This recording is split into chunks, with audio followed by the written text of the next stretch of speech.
The drama begins in the near future when the nation has fallen into a prolonged economic recession, and life for the common people is one of unbearable suffering. To restore hope to the populace, the government organizes an annual, life-altering walking competition. They select one young representative from each of the 50 states, and the final victor who walks to the very end will receive a huge cash prize and be granted any one wish they desire. The protagonist, Ray, comes from a relatively well-off family, yet for reasons of his own, he defies his mother's objections and resolutely signs up for the competition. His mother reluctantly brings him to the starting point, her eyes already wet with tears. She knows the brutality of the competition and that this might be their final farewell. Ray does his best to suppress his own sadness. At the checkpoint, he meets a muscular man named Peter, who is brimming with confidence about the race. Entering the starting area, Ray sees that all the other contestants have arrived. They are gathered in small groups, apparently not yet grasping the harsh reality of the event. Just then, a military jeep slowly drives onto the field. Out steps the Major, the creator of this death race. The man coldly surveys his surroundings, and after confirming all contestants are present, he begins a roll call, handing out numbered bibs while also offering some words of encouragement. After his rousing speech, the nationally televised long walk officially begins. With the sound of a gunshot, all the contestants start walking forward at a steady pace. They are already well acquainted with the rules. Contestants must maintain a speed of at least 4 miles per hour. If they drop below this speed, they will immediately receive a warning. A contestant who accumulates 3 warnings is eliminated immediately on the spot. If a walker steps off the road, they are eliminated instantly, with no warnings given. The course has no finish line. The race continues until only one person is left standing. The vehicles flanking the road act as the referees. As the race begins, the walkers are all in peak condition, many of them smiling and striking up conversations. A boy in a baseball cap gets a warning but isn't worried. According to the rules, a warning is erased if a walker goes 1 full hour without another infraction. Walker number 5 gets a rock in his shoe and immediately bends down to untie his laces. A cold notification sounds twice. He has received 2 consecutive warnings for failing to maintain speed for more than 10 seconds. This rule completely eliminates any possibility of taking a warning just to rest on the ground. Ray and Peter walk at the front of the pack,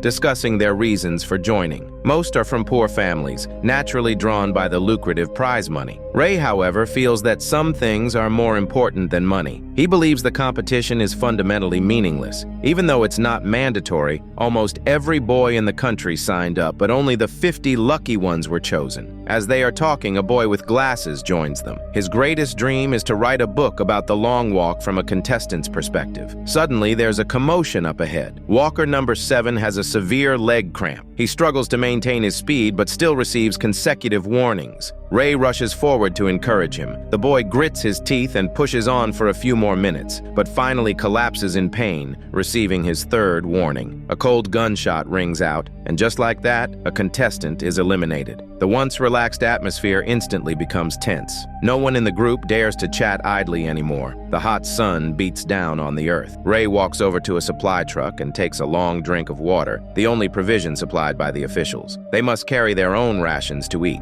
Because Ray was his state's lottery pick this week, a young female fan is holding a sign on the roadside, cheering for him. The kind-hearted Peter can't help but marvel at the irony of competitors becoming friends. His sincerity and enthusiasm are infectious, but walker number 5 is annoyed up ahead and scoffs at them for putting on a show. While they are trading barbs, another walker collapses, foaming at the mouth. Walker number 5 sneers and even jumps over the fallen boy's body. Unsurprisingly, the contestant is eliminated on the spot. Number 5 laughs, remarking that their odds of winning just went up. Ray and Peter glare at him, barely managing to restrain their impulse to attack. 3 hours pass. An Asian walker stumbles and nearly falls. Ray immediately steadies him, suggesting they slow down to just above the required pace. After all, this race isn't about who walks the fastest. The obnoxious walker number 5 starts trouble again. After learning that number 19's name is Rank, he relentlessly mocks the boy's mother for giving him that name. Rank is instantly enraged. He turns to throw a punch but loses his balance and falls hard. He is too injured to get back on his feet before receiving 3 warnings in quick succession, and he too is eliminated by a gunshot. Walker number 5's vile behavior incites the fury of the group. He tries to argue that Rank threw the first punch, but his defense is weak and unconvincing. Instinctively, the other walkers create distance between themselves and number 5. A short while later, a foul smell hangs in the air. The boy with glasses jogs up to the group, suspecting someone has lost control of their bowels. His suspicion is correct. Walker number 45 up ahead is suffering from diarrhea. Under the strange looks of the others, he shamefully squats down to dump his smelly shit. His third warning arrives as expected,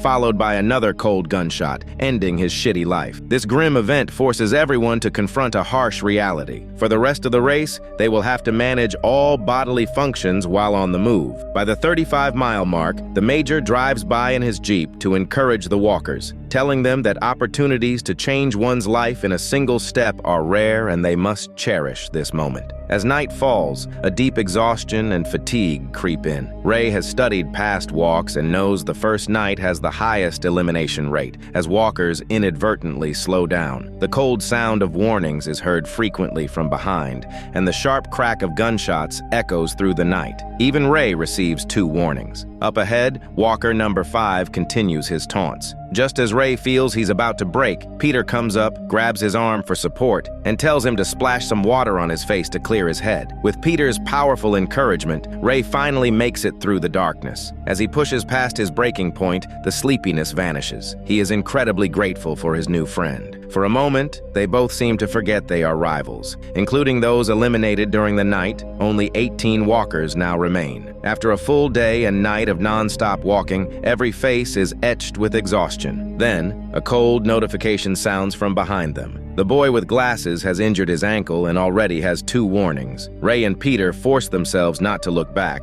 as if they already know the outcome. The boy with glasses tearfully collapses to his knees, and with a final gunshot, his journey in the competition ends. Ray curses the cruelty of the rules, while walker number 5 up ahead remains as sarcastic as ever. Peter, suppressing his own anger, calms Ray down, telling him not to waste precious energy on such a person. The major announces over a loudspeaker that they have completed 100 miles. At this point, someone finally breaks. He makes a desperate dash for a roadside convenience store, but he is shot down before he can even reach the door. Despair and anger spread through the group. Ray suddenly begins telling bad jokes, seemingly as a way to deflect his own feelings. But some can't hold it in any longer. A Native American boy leads a protest, his words filled with disrespect for the major. Others join the jeering. For a moment, all of them forget the competition, united by their shared hatred. That night, a torrential downpour begins. The cold rain stings everyone's senses, but it also keeps them awake, making it the night with the fewest eliminations. On the morning of the 3rd day, their friend, a running-nosed man, can no longer hold it. He simply drops his pants and relieves himself on the move. He times it perfectly, finishing his smelly business just before the 3rd warning can be issued. Ray and Peter give him an admiring thumbs up. Once the running-nosed man has moved ahead to get some fresh air, Ray reveals his true reason for joining the walk to Peter. He had always idolized his father, who never restricted him from so-called forbidden things like subversive books and unrestrained music. Then one night, soldiers stormed their home and arrested his father. The major delivered a cold ultimatum: publicly swear allegiance to the state and its system, or face immediate execution. His father chose the latter without hesitation. Ray has never been able to forget that night.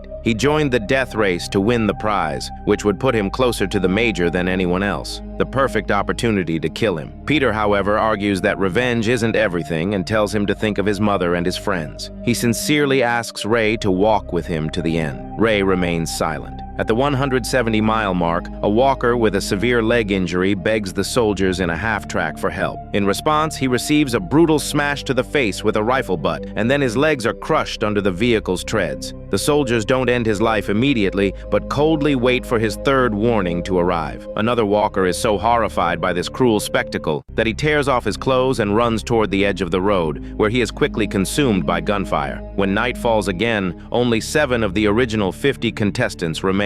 The Asian walker finally reaches his limit. He charges straight at the soldiers in the half-track, clearly seeking a quick end to his suffering. But the soldiers, cold as machines, wait the full 30 seconds before opening fire. The running-nosed man tries to go back to help him, earning 2 warnings for himself. If Ray hadn't forcibly dragged him back, the man would have been eliminated right there. Their shared grief transforms into defiant strength, and the small group supports one another, walking through to the dawn. The troublemaker Walker, number 5, watches them with an envious gaze. He quietly moves up beside Ray and confesses that he has been an outcast his whole life, frequently bullied by his peers, which is why he developed such a bitter and sarcastic personality. He hopes that Ray's group can accept him so they can support each other for the remainder of the race. Ray offers only a brief, non-committal reply. Devastated, Walker, number 5, has a complete breakdown. He runs to the front of the group and, in front of everyone, slits his own throat. Ray and the others are stunned for a moment, but they don't waste much thought on the outcast. On the morning of the 5th day, Ray recognizes his own hometown in the distance. But before he can feel a sense of joy, the sole of his shoe rips off, forcing him to continue barefoot. At that moment, he sees his mother on the side of the road. Seeing her son's bare feet, she can no longer hold back her tears. Believing he might not last much longer,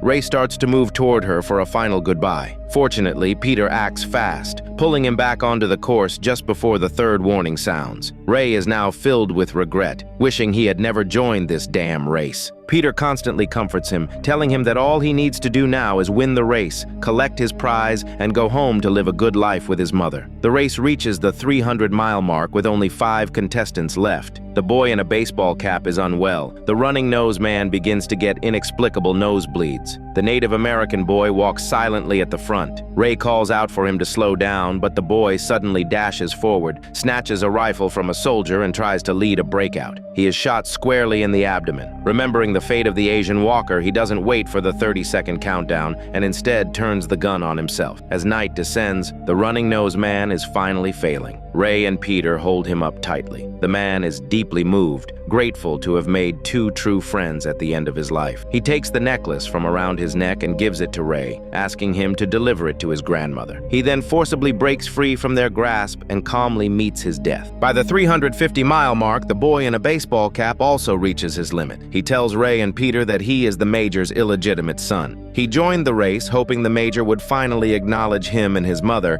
and welcome them into his family. But after witnessing the race's cruelty, he has come to despise the blood flowing in his veins and realizes how foolish his desperate hope was. With those words, he abruptly stops walking and screams for the soldiers to shoot. Hearing the gunshot from behind, Peter's own resolve begins to crumble. He knows he is also near his limit. The sky opens up, and it begins to rain again. A large crowd of spectators has gathered up ahead. Peter suddenly stops walking. He tells Ray that there can only be one winner and that he truly wants Ray to be the one to go back to his mother. But Ray refuses to accept it. He endures 2 warnings as he struggles to lift Peter back to his feet, begging him to walk just a little longer with him. Peter has just nodded in agreement when another gunshot rings out. It was Ray. He had deliberately stopped walking, receiving his 3rd and final warning. He had given the win and his life to Peter. Though he is the winner, Peter is a wreck, sobbing uncontrollably. Amid the roar of the crowd, the Major walks to the center of the road. As per the rules, he will grant the victor one wish. Peter looks at Ray's lifeless body and slowly states his wish. He wants the carbine. A nearby soldier steps forward and hands him the rifle. Peter then turns the weapon on the Major and without hesitation pulls the trigger. To fulfill his friend's final wish, Peter gave up immense wealth and chose to defy the entire world. And that is the complete story of The Long Walk. This is Daniel CC Movie Channel. Stay safe and enjoy your day.